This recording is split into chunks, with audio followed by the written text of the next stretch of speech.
What does the NIL situation look like at Ole Miss with Pete Golding?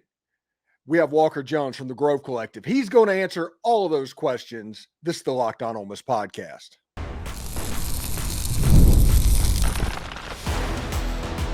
You are Locked On Ole Miss, your daily podcast on the Ole Miss Rebels. Part of the Locked On Podcast Network, your team every day. Welcome to the Locked On Ole Miss podcast. I'm your host, Stephen Willis, a 10-year veteran member of the national media and a former Ole Miss staff member as well. We're going to be joined by Walker Jones of the Grove Collective to talk about the last 120 hours or so of Ole Miss football and what's going forward and why the emphasis is going back to the players as it should be. Thank you for making Locked On Ole Miss your first listen every day, and please give us a like, subscribe, and comment on your way out. Check out a second listen on the network. Nearly every team, college and pro, is ready for you. Today's episode is brought to you by Game Time. Download the Game Time app, create an account, and use the code LOCKEDONCollege for $20 off your first purchase. Now, Walker, I cannot imagine the last 120 hours of your life has been very smooth. No, it has been a little rough, but look, it's what we do. I think the good news is we were very prepared for what was coming our way. We knew that if Coach Kiffin decided to stay, that it'd be business as usual.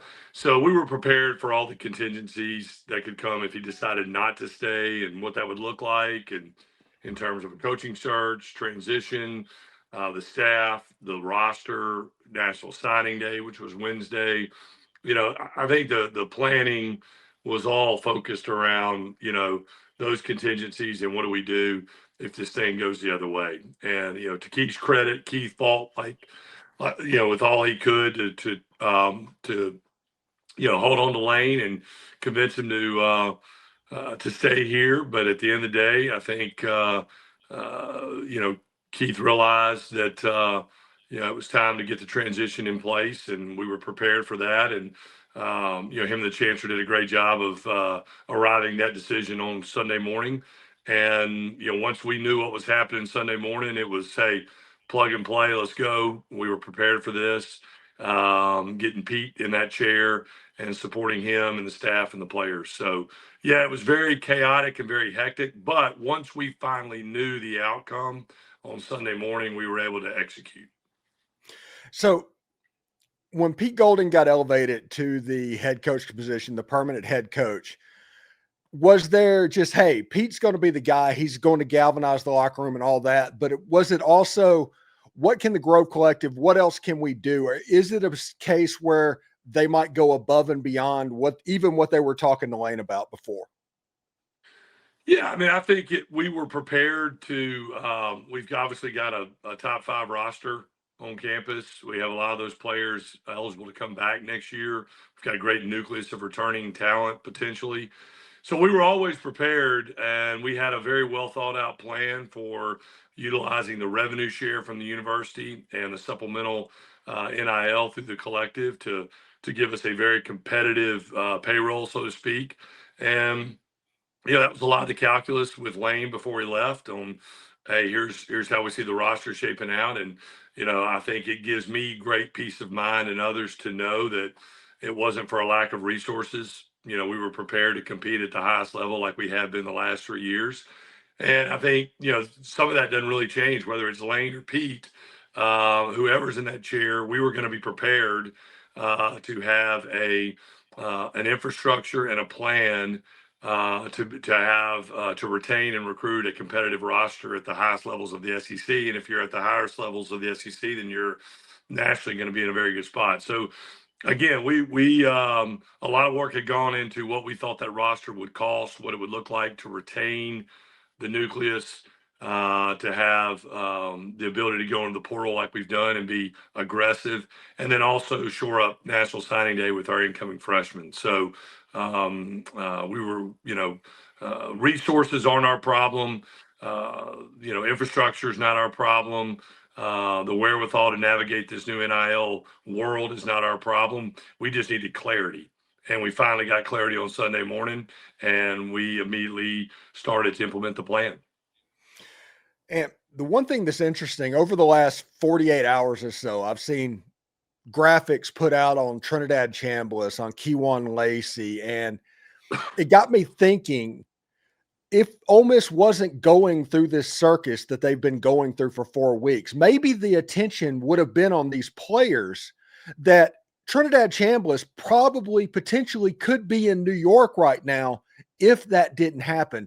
Kewan Lacy might be the favorite for the Doak Walker Award. That didn't happen because they were concentrating on things other than the actual team. And I don't know that I can ever forgive, honestly. You're about my age, Walker. You're about my age, which means an 11-1 season, what this team and these players have done over the course of this season. November should have been a coronation. It should have been a celebration. And instead, that was taken away from the fan base and, honestly, this team. You nailed it, Stephen. And when I get asked by our fans or my family or, other media, like, what are the range of emotions? And first it's kind of sadness, really, to be honest with you, which should not be the emotion that you lead with, because our fans deserve better. Our players deserve better. Our administration deserves better.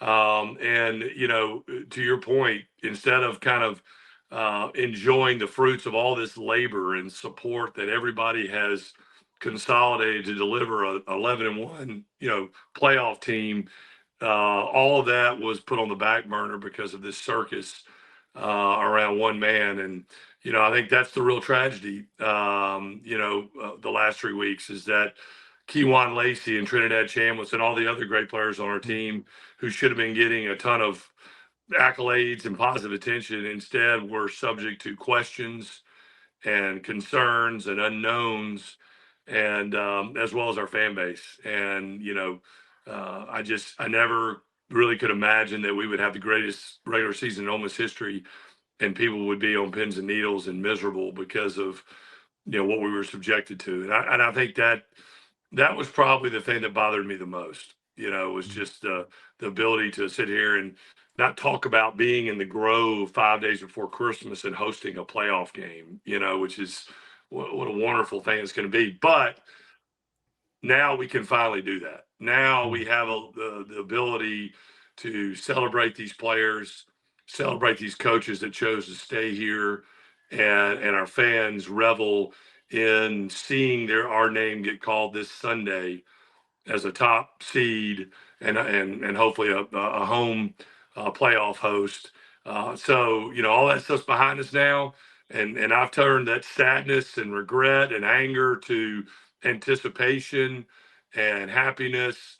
I tell you what, Walker, Ole Miss has come an extremely long way since 1995 and 1996, when it cost too much money to paint the end zones because of probation and all that when you were playing. When the last game in Jackson against VMI, Ole Miss has come a long way in those 30 years. Yeah, it really has, and I was having that conversation with somebody the other day. We were in the football building and talking to the staff just about what we'd been through in the last, couple weeks. And, where does this rank in, some of us like Tom Luke and myself and others that have been around the program for a long time. And, the program has come a long way in a lot of different, facets, from a, support, financial support, and really, the relevancy our program has now on the national scale, that, a lot of the attention over the last 3 weeks was, are these jobs really better than Ole Miss's job? And prior to the last 5 years, you would always have probably said yes. And now you can't, because the status and the support and the brand that we have around Ole Miss football is so strong. And look, I'd be an idiot not to recognize that Lane had a big part in that, for sure. No doubt. Lane certainly left this program in a better place than he found it. There's no doubt about that. But the program's always been bigger than one person, even the head coach. And I think to your question, Stephen, I think that's what we have now is we have real staying power because of the infrastructure and the resources that we didn't have back, like when I was a player and when we got put on probation and we're having to play in Jackson or go play Tennessee and Memphis at the Liberty Bowl and things like that we had to do to create revenue. I think that's why I have comfort and peace of mind knowing that the resources are in place to continue that, really, regardless of who. Obviously, the head coach is incredibly important, but I think Pete Golding is going to be just fine with the resources and the infrastructure and the support that are around our program. That's going to allow us to continue to be a leader and relevant on the national landscape. All right, when we come back, we are going to continue talking to Walker about the playoff and my idea for the playoff. I'll let Walker know about that as well just as soon as we come back. So stick around. This is the Locked On Ole Miss podcast. You know, the holidays always feel a little easier when you already know the perfect gift. Omaha Steaks makes it almost too simple. Whether you're treating yourself this season or sending something memorable to family and friends, Omaha Steaks delivers handcrafted perfection right to their door. And this week, it's the best time to jump in because their cyber sale is here and the deals are huge. The quality is exactly what you would hope for. Incredibly tender steaks, rich flavor, and meals that make hosting or weeknight cooking a little bit easier. Honestly, it's the kind of gift that brings people together. So save on unforgettable gifts at Omaha Steaks. Visit omahasteaks.com for 50% off site-wide and an extra 20% off select favorites during the cyber sale. An additional $35 off. You just use the promo code COLLEGE at checkout. That's omahasteaks.com, promo code COLLEGE. Terms apply. See the site for details. Do us a favor, like, subscribe, and comment on this video. Subscribe to the podcast on whichever audio podcatcher you're listening to and give it a 5-star review. It doesn't cost anything, but it helps keep all of this for free. And Locked On is getting ready to change the game yet again, all in the name of having fun following your team. It's coming out Monday. Stay tuned for that. And thank you for making Locked On Ole Miss your first listen of the day. And thank you for making Locked On the #1 sports podcast network in America. That is all on you. All right, Walker. One thing that's really interesting to me, this is an idea that I had. Like you said, you talked about before the break about what the last 6 years was and how Ole Miss is bigger than one person. I thought my thing is we should go back to celebrating a little bit Johnny Vaught. And my idea is bringing back the Johnny Vaught uniforms for the game. Just one game, make the thing about him, have the numbers on the side of the helmet. This hasn't been worn since 2019 LSU. And that would be, in my opinion, a good way to kind of separate Ole Miss from the last era, but also acknowledging that this era is here, if that makes sense.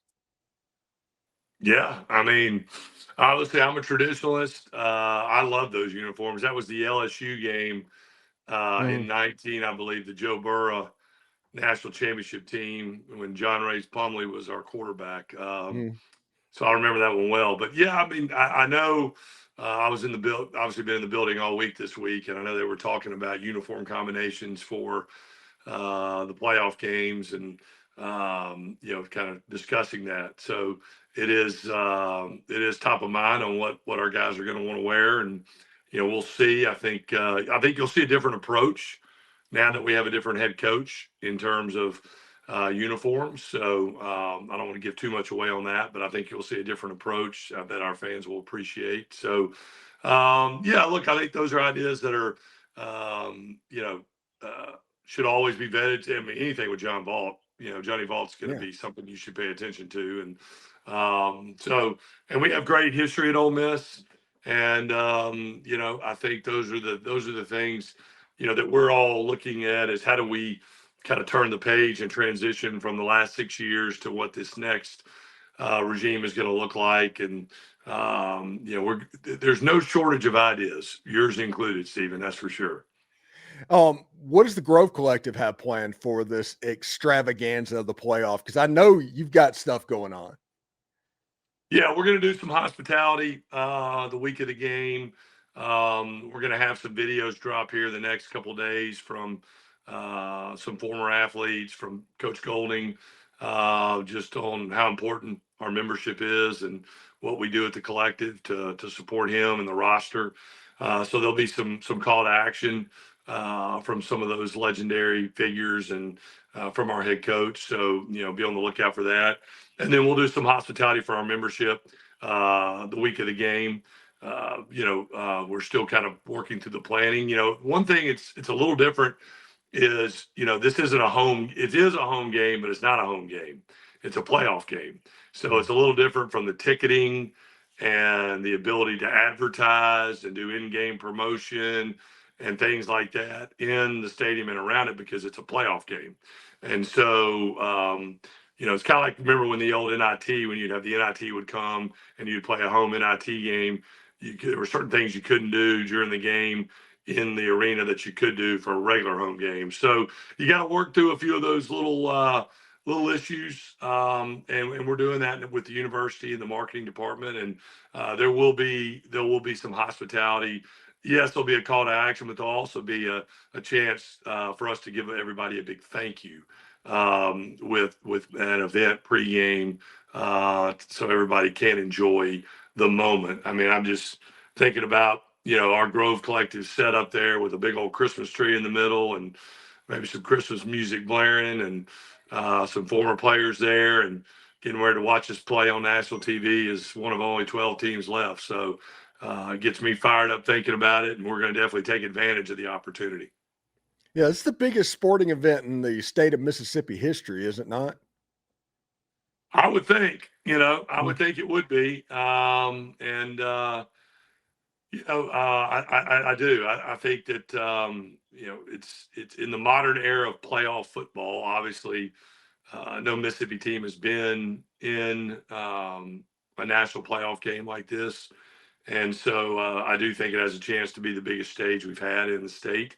And again, to what we talked about previously, I think it'll be a great chance for our fans to finally get to enjoy the work that this staff and this team has put in. And look, our fans should feel a part of that. They've helped support this, and that's the cool thing about NIL and roster building is it takes our fan base to give us the resources to be able to do these things, and they should be able to enjoy that and know that they were a major part of this. Yeah, really interesting stuff to where it could go as well. When we come back, we will continue to talk about that. NIL for Pete Golding, we'll talk about and start moving towards the future and looking at the staying power this football team has. Walker Jones right here. This is the Locked On Ole Miss podcast.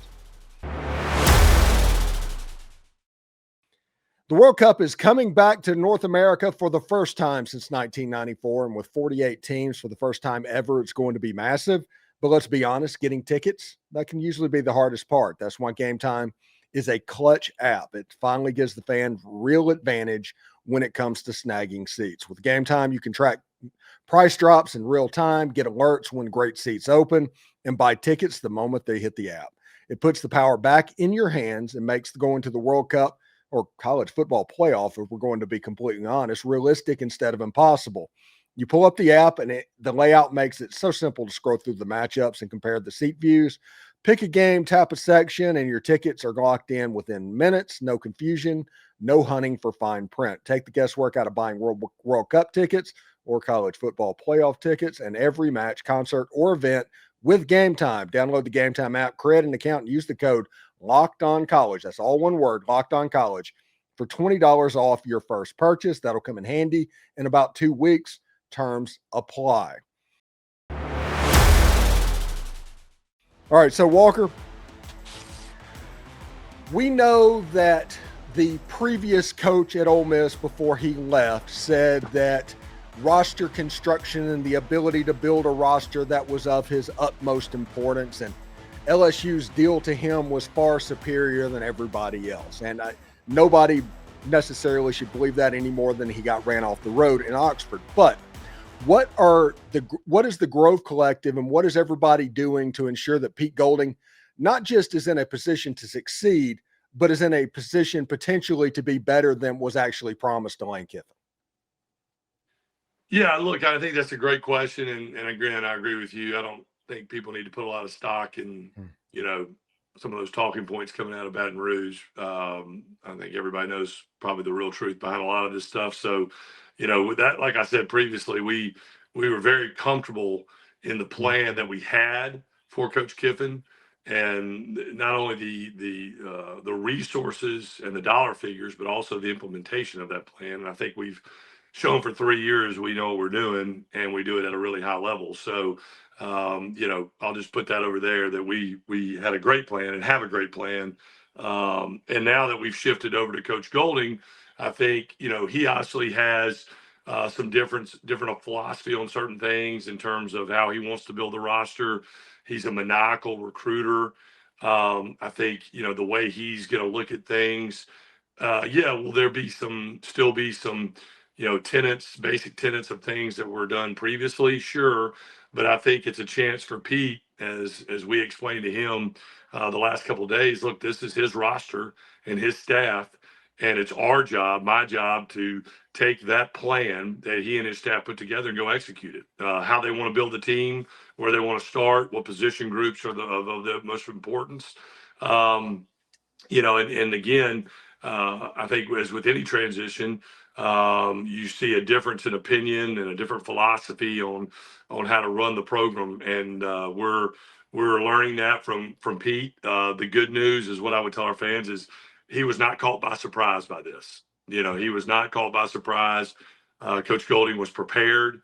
He had made it very clear for several weeks that he was not going anywhere, and it didn't matter where our previous coach was going. He was not going to go with him, and was committed to our university, committed to our players.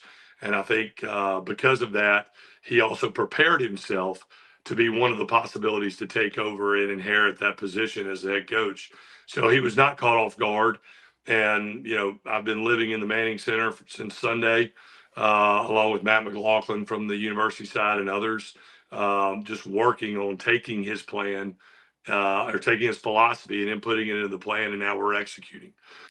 With Billy Glasscock following Lane down to Baton Rouge, how important is it to have a GM negotiating these essential contracts and everything that was going on? That feels like a little bit extra work for you, even though you were already involved in that process. But has been things taken care of over the last couple of weeks, or are you having to play catch up? No, I think, again, we were in a good spot,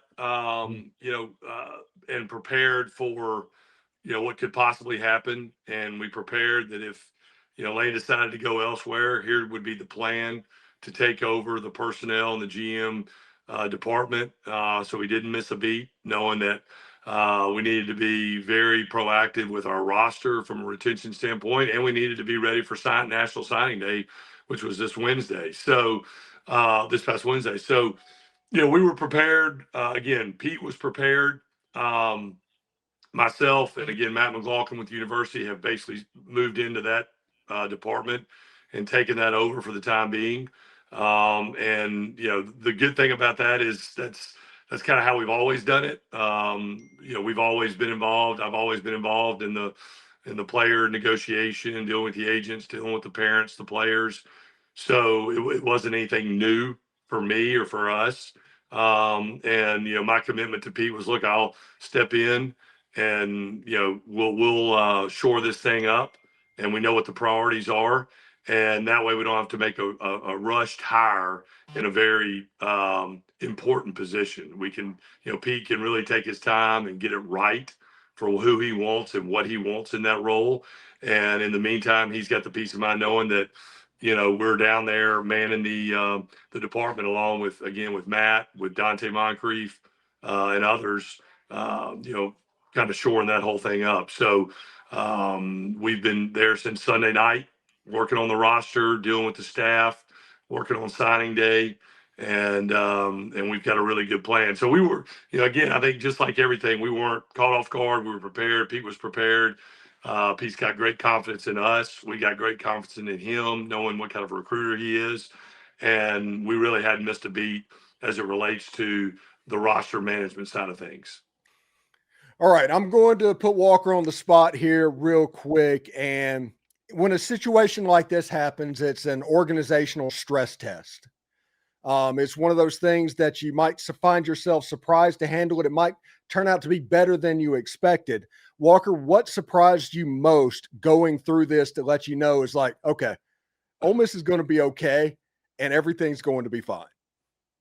It was the players. Obviously Pete and his confidence and the coaching staff that chose to stay. It's a huge part of it. A commitment for them, a commitment to Pete, and seeing Pete's enthusiasm, but also our players. Man, just the energy in the building with our players, seeing them walking through the building because it was technically an off week for them. They didn't really have to be in there, but walking down the hallway overlooking the indoor practice field and seeing them out there throwing pass scale and running routes and running wind sprints and working out in the weight room and then coming upstairs talking to us and seeing the energy that they had.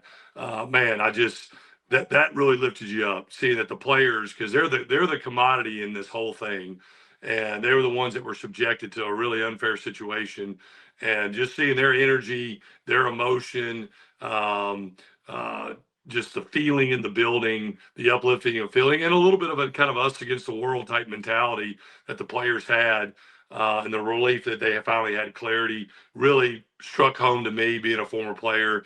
And again, the coaches that chose to stay behind with Coach Golding are the people that really want to be there and are committed to this. So all that, man, just every night I walked out of that building, I had a real calm confidence of where this thing was headed.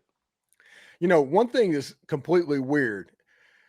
Lane Kiffin figured out a way to do the near impossible, and that is galvanize everybody into an us versus the world mentality inside of that building, where they just want to get it done. And also at the same time, Ole Miss is going to be America's team when it comes to this playoff. I mean, if you're not in Baton Rouge, you're rooting for Ole Miss in every single game. And I did not think that was possible 2 weeks ago.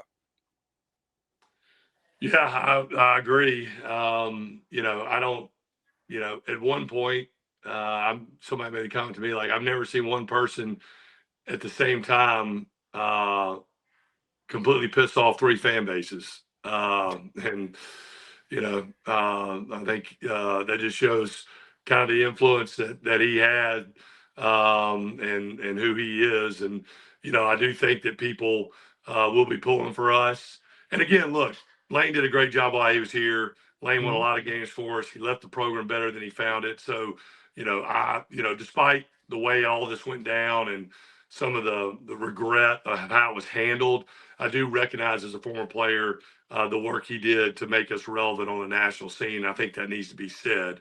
And again, I think moving forward I think revenge and retribution against one person is just not a winning mindset going forward, because the program's always been bigger than one person, and that's true to today. And so our thought is, look, how do we prepare these players to really make a run at this playoff? I do think there's a lot of national momentum behind us. I've gotten a bunch of text messages from friends all over the country, just basically telling us, hey, we're pulling for you. And I'm now an Ole Miss fan. And so, I think you'll see a galvanization of that as we get ready to play here, in 2 weeks, and I'm ready to see it. All right. And any chance with Pete Golding back, the red numbers and red striped road jerseys will return?